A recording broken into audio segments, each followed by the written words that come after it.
أما بعد فيا عباد الله اتقوا الله حق تقاته ولا تموتن إلا وأنتم مسلمون. فقال الله تعالى في القرآن الكريم: أعوذ بالله من الشيطان الرجيم، بسم الله الرحمن الرحيم، واعتصموا بحبل الله جميعا ولا تفرقوا. الآية. وقال النبي في الحديث: إنما بعثت لأتمم مكارم الأخلاق. قال العلماء: الاتحاد أساس النجاح. صدق الله العظيم وصدق النبي رسوله الكريم ونحن على ذلك من الشاهدين والشاكرين. إلهي أنت مقصودي ورضاك مطلوبي، أعطني محبتك ومعرفتك.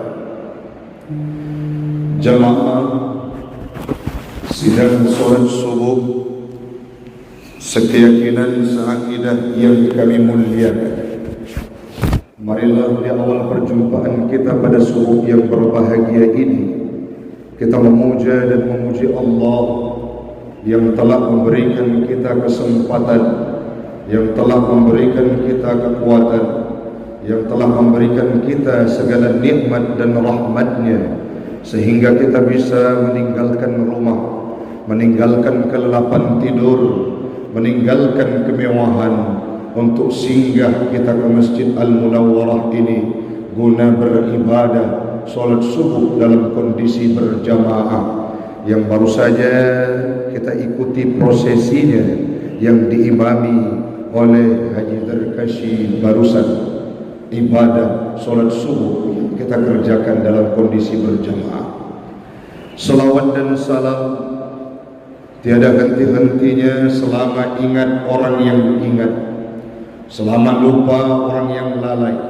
Selama itulah selawat akan terus terucap tidak terkecuali dari lisan kita semua kepada seorang Nabi pilihan, seorang Nabi panutan, seorang Nabi khatimun nabiyyin wal mursalin, penutup segala nabi-nabi dan rasul. La nabiyya ba'da, tidak ada nabi setelahnya, yakni Nabi Muhammad sallallahu alaihi wasallam. 23 tahun beliau berkiprah menegakkan syariat Islam, menegakkan kalimatul haq la ilaha illallah, sehingga mampu beliau reshuffle akhlak-akhlak pribadi manusia yang tidak bagus, yang murka kepada Allah, yang tidak jelas muaranya, sehingga mampu ditata dengan baik dalam kondisi akhlakul karimah.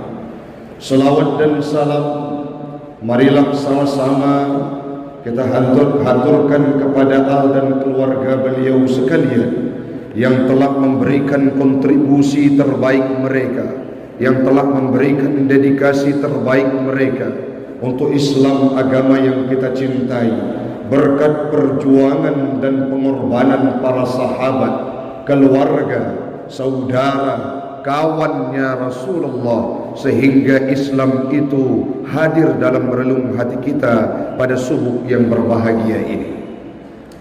Yang kita hormati bersama Imam Masjid Al-Munawwarah, perangkat kampung, seluruh aparatur kampung yang hadir membersamai solat subuh berjamaah pada subuh yang mulia ini, khadim GPS, khadim SMS, dan seluruh jamaah yang tidak mungkin disebutkan namanya satu persatu. Insya Allah semuanya kita akan dimuliakan oleh Allah.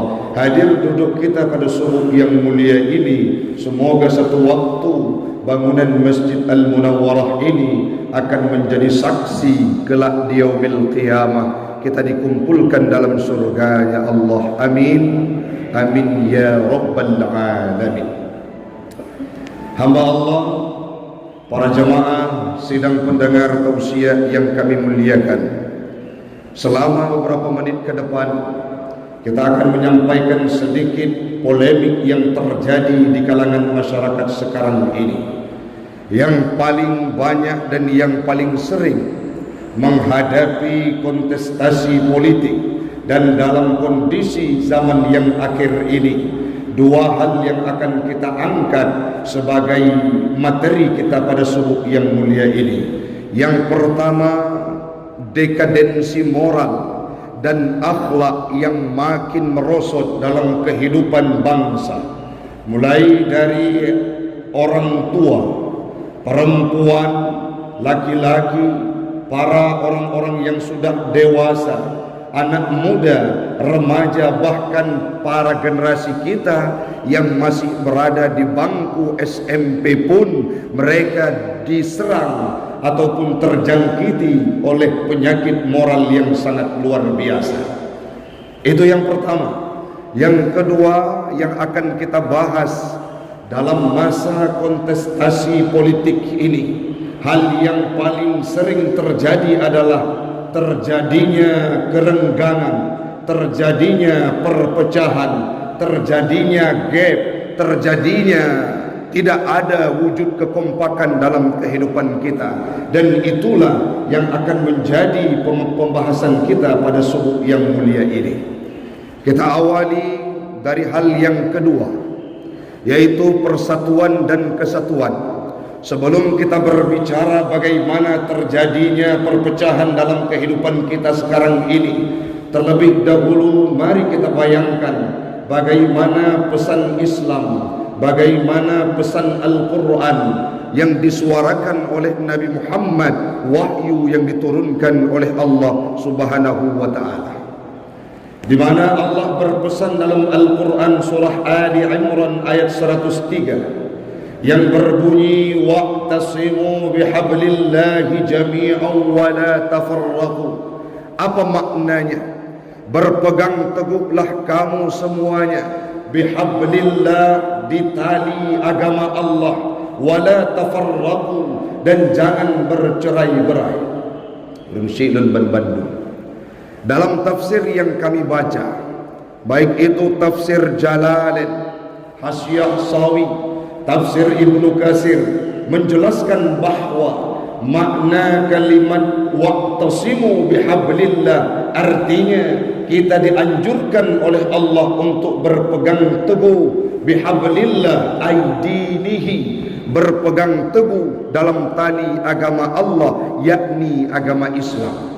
Dilanjutkan firman-Nya oleh Allah, wala tafarraqu, jangan bercerai-berai, jangan berpecah belah, jangan terjadinya gap sehingga kita hidup masing-masing tanpa ada koridor yang mempersatukan kita dalam kehidupan. Bukankah ini akan terasa selama 5 tahun sekali? Karena berbeda warna partai, karena berbeda warna baju, karena berbeda dukungan, karena berbeda orang yang kita usung, sehingga terjadinya perpecahan dalam kehidupan kita, tidak terkecuali lam sabuh gampung rumsi.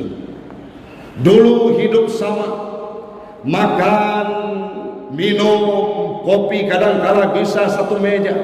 Tapi hari ini karena beda orang yang akan kita usung sebagai calon legislatif, calon yudikatif, mereka yang akan memimpin nantinya, toh mereka belum tentu menang, tapi yang terjadi di kalangan masyarakat, taboh tumpuk sago menjadi sektenya, kelompok yang lain, sehingga berhari-hari megantau roh, berbulan-bulan tidak ada komunikasi efektif dalam kehidupan mereka. Sedangkan pesan Al-Quran, wa'tasimu bihablillah wa la tafarraqu, berpegang teguh dalam agama Allah, di tali agama Allah, yakni agama Islam, wala tafarraqu, jangan pernah kenal dengan yang namanya perpecahan. Ingat tuan, sebagai cerita tapi jet ke ibrah bagi kita. Wate masa-masa yang kau ikut di Mangtun Siga nasaboh kejadian, ada wang nadun mepisah karena beda pilihan. Ikun leadun, ikah pilih calon yang lun han, ilung na calon ro. Karena berbeda perspektif sehingga ikun leadun. menyedron hana tim kompak ngelung, maka tanya orangnya hanali saudara putuh drone jabut drone kali abang lun kali ado drone, sehingga yang terjadi dalam kehidupan mereka berpecah belah, tidak ada komunikasi efektif, bahkan tidak lagi saling mengunjungi. Sakit, sakit. Kamu mau sakit, silahkan. Kurang harta si abang, tidak peduli oleh si adik. Itu yang terjadi dalam kehidupan mereka saat menjelang kontestasi politik, adanya pilkada ataupun pemilu umum. Hari berganti hari, waktu terus berganti bergulir. Tiba-tiba siapa yang menang terpilih, calon-calon yang mereka usung terpilih. Apa yang terjadi? Namun mereka tidak berbaikan. Hana jerahurnya abang gue buat kerja di Lampung, geja ugli, ado kerja di kota, orang yang berdagang. Tiba-tiba tro tengkui rumah, tro gesi rumah, tro aparatur gampong rumah, geme bubuluka, gepesi jua, gepe munasah, gepedamai mereka, didamaikan mereka, tetapi tidak kunjung terselesaikan. Tetap kalimat yang sama, Pak Gesi, engkuimu menyetekedi long nenek pedamai ngadunku, nemita jurung lain, nemita rumah lain, bek ne pabe minyak panyet drone untuk ne pedamai kamu dua. Kamu kali mau ikrar, kami layaknya bukan lagi seperti keluarga. Tetap han berhasil, walaupun sepandai apapun Gesi, sepandai apapun imam untuk mempersatukan mereka, tetap tidak berhasil. Namun satu hal yang paling sedih gedanya, tiba-tiba bedah abang berangkat ke deh ugli, jak ukubun, baik itu peglih sawit, sabuk masa urang siklun adun ado ban Bandung. Waktu berangkat adun ugli pok lebui, rubah ru darah, bui rusak, bui yang sangat luar biasa, kabruk, ipok ru darah tubuh sehingga beliau tidak sadarkan diri, pingsan. Dilihat oleh orang setempat, diangkat beliau, dibawa ke rumah sakit, dimasukkan dalam ruang ICU. Tiba-tiba disampaikan berita kepada adiknya, hai kah kadu hino, hadun ke kita mang rumah sakit, tamang dalam ruang ICU, seolah-olah sang hana trip wateji udip. Pakak karena adunkah wateja ugli bunoi lebui. Idengo sang hana trip le udip adun. Dia membayangkan bahwa abangnya sebagai pengganti ayah, tidak ada jatah waktu untuk bisa dia minta maaf. Seketika dia bergerak ke rumah sakit, melihat masuk dalam ruang ICU, melihat tubuh abangnya diselimuti dengan darah yang bercucuran luar biasa, menangis. Iputo ba adun watenyan sadar adun ikun bang 5 ton katanya mau bro, 10 ton katanya mau pakai, karena perkara GOP ke calon pemimpin, GOP ke calon legislatif, uronyo bang lung kumaah drone. Dua tubuh adun gerangkul walaupun masih darah di tubuhnya. Pak Gesi ingkuimu mekalan likut geteut li Pak Gesi hana cara tengkuimu tanyo pedamai abih bulukat damai tapi tiju anyan han damai tapi truk bui pedamai baru damai waya. Artinya apa? Ini menjadi cerita memang seolah-olah rekayasa, tapi ada ibrah yang bisa kita ambil. Jangan sampai karena kontestasi politik, karena pemilu, lam gampung hanagodle, lam daerah terjadi perpecahan dalam satu tempat. Kadang-kala watejib kupi jemen hana masalah apa lam sabuh meja jejib pi uronyo karena beda pilihan, wate merempok dengan urang yang berbeda, gepaling muka lagi tangsang hana mutu. Biarkan diadakan pemilu oleh pemerintah, tapi ingat, kita jangan ada jembatan pemisah. Tetap bisa berjalan beriringan walaupun berbeda. Bukankah Rasul sudah menyampaikan al-ikhtilafu ummah, berbedanya manusia berbedanya rakyat, berbedanya kehidupan umat, rahmatun, menjadi rahmat dalam kehidupan kita. Kenapa? Memang harus kita berbeda. Anu mungkin urang silun Bandung, uronyo jut ke wali kota Bandung, jut ke caleg, jut ke DPRK Bandung, atau hal yang paling simple. Mungkin lagi dayo Bandung datang permainan bola kakinya na yang deng kiper, na yang deng beb, yang punya Pak Faisal Bubangka maupun dah kan mantan atlet jemu. Artinya apa? Berbeda posisi. Ada gelandang serang, penyerang striker. Berbeda posisi, tujuannya satu, bola masuk gawang. Hanai bedah ikun le kiper, nyoilung bek bagun dong kami. Gudih pada tengok tiga tu. Hana, tidak ada yang protes. Posisi boleh berbeda. Berbeda itu rahmat, tapi tujuannya satu, bola masuk gawang. Jadi uronyo beda status, beda pandangan, silahkan. Karena dengan pandangan tersebut akan ada satu solusi dalam kehidupan kita. Perpecahan terjadi perpecahan dalam tabuh kampung. Belum masalah-masalah sepele. Pemilunya masalah sepele.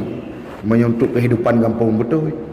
Jangan sampai kita tidak harmonis kehidupan karena masalah pemilu. Ingat tuan cerita gurelu. Kenapa ada cerita tu bohong. Sabok rombongan berangkat musafir. Urung malim mendung, carang mendung, ngupum agama mendung.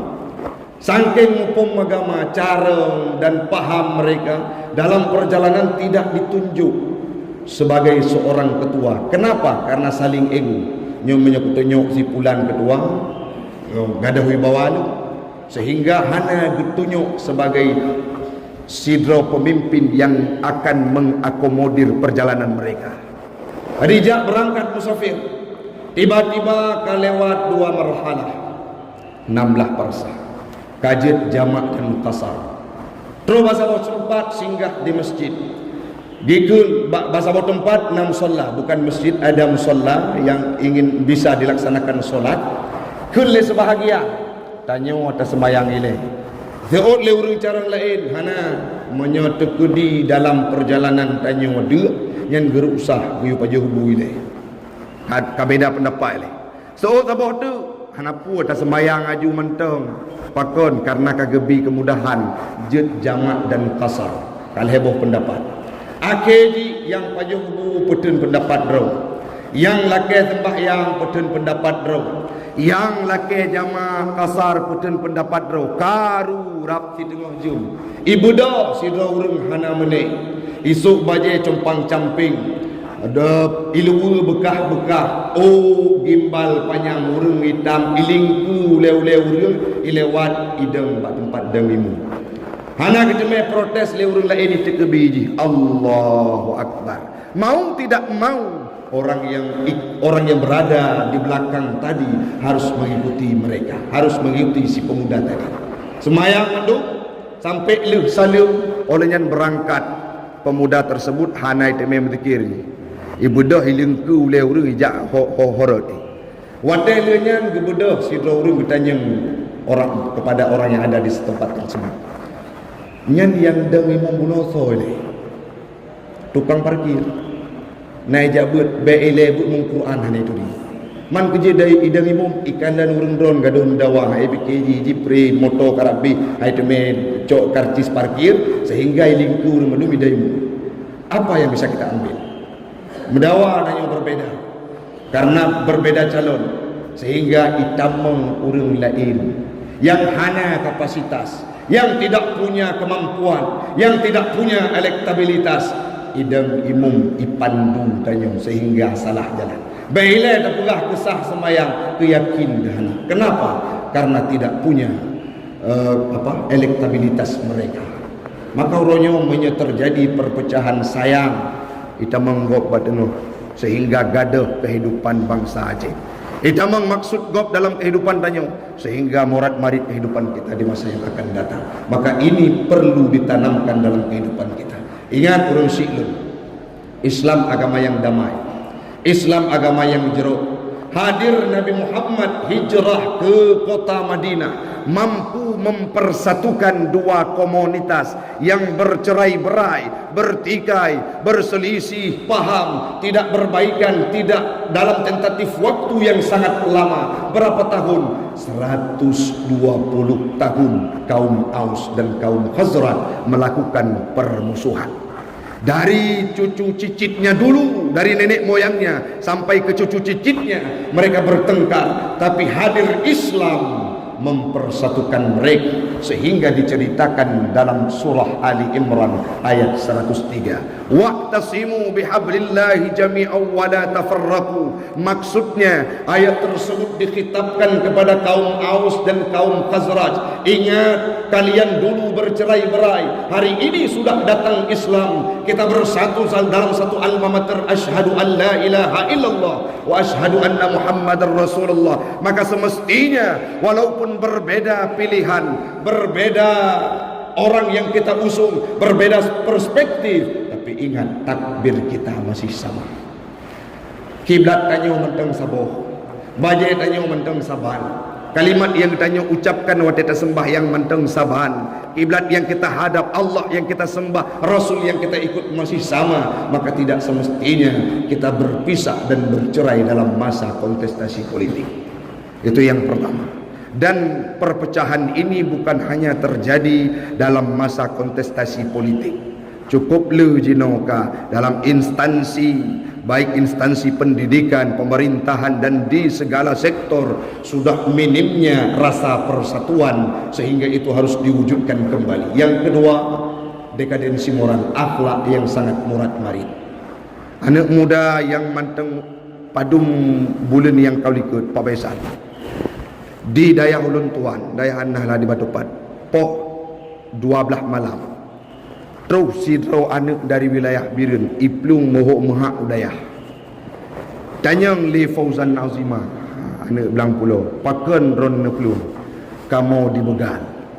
Rupanya dihalau mereka oleh satu kelompok, terus ukekan tu camat hinan dieksekusi malam semua nampak. Apa yang terjadi? Kan ini copeng, tapi petebit parang-parang orang yang begal ini berjumlah 9 orang, sedangkan korbannya 2 orang. Alhamdulillah Allah menyelamatkan mereka. Yang sidroi peluang daerah Nehun, yang sidroi singgah udayah Lun. Hai tejud letli karena karame ulun. Akhirnya dipandu oleh Fauzan Nazimah ke polsek setempat. Besoknya pelaku ditangkap, dimasukkan, diantarkan ke Polres. Apa yang ingin kita sampaikan? Mantengna danyo Pak, mantengna danyo. Budaya dan karakter pemuda kita yang makin kronis karakternya, akhlaknya sangat luar biasa. Itu secara praktek. Lebih-lebih lom jino lidah anak muda dengan anak akhlak li. Lama itu nak orang-orang yang berbeda perspektif dihasut, dicaci, dihina, ditinggikan paslonnya, bahkan terjadinya perpecahan dalam kehidupan kita. Akhlak mereka tidak mencerminkan akhlaknya Nabi Muhammad dulu. Maka dari rangkaian peparan ulun tuan bunuh di akhir urung syiklun, saya mengajak bukan untuk salah satu paslon, boh paslon danyo di Kota Luxmawi, tapi apa yang saya ajak, mari kita lihat visi dan misi mereka. Kita pilih orang-orang yang akan mampu memperbaiki 2 hal yang kronis dalam kehidupan kita. Apa itu? Perpecahan yang kian hari kian terjadi dalam kehidupan kita. Kehidupan di Kota Luxmawi antara rumah A dan rumah B kadang-kala tidak terjalin silaturahmi. Sakit tetangga, orang di samping hana gedepu, dan itu harus diwujudkan kembali rasa persatuan, karena Islam mengajak kita untuk bersatu. Kita pilih pemimpin untuk mampu mengurus hal tersebut. Instansi tidak lagi adanya perpecahan antara dinas ke dinas, antara komunitas, mampu ditanggulangi oleh seorang pemimpin yang membawa aspirasi umat, persatuan dan kesatuan. Yang kedua, memakmurkan kehidupan bangsa dengan penanaman modal akhlak yang mulia, diberikan ilmu, ditegakkan syariat Islam secara kafah. Kenapa? Karena kehidupan bangsa kita khususnya di Kota Luxmawi ini sangat sudah terjangkit dekadensi moralnya. Semoga pemimpin yang akan kita pilih di antara 4 paslon tersebut dengan ijtihad kita masing-masing, mereka akan mampu membawa aspirasi kita untuk memperbaiki 2 hal tersebut. Mudah-mudahan bermanfaat bagi pribadi saya dan umumnya kepada jamaah sekalian. Waktulah yang membatasi kita pada pagi yang berbahagia ini. Insya Allah di lain kesempatan kita akan berjumpa kembali. Hadanallahu wa iyyakum ajma'in. Assalamualaikum warahmatullahi wabarakatuh.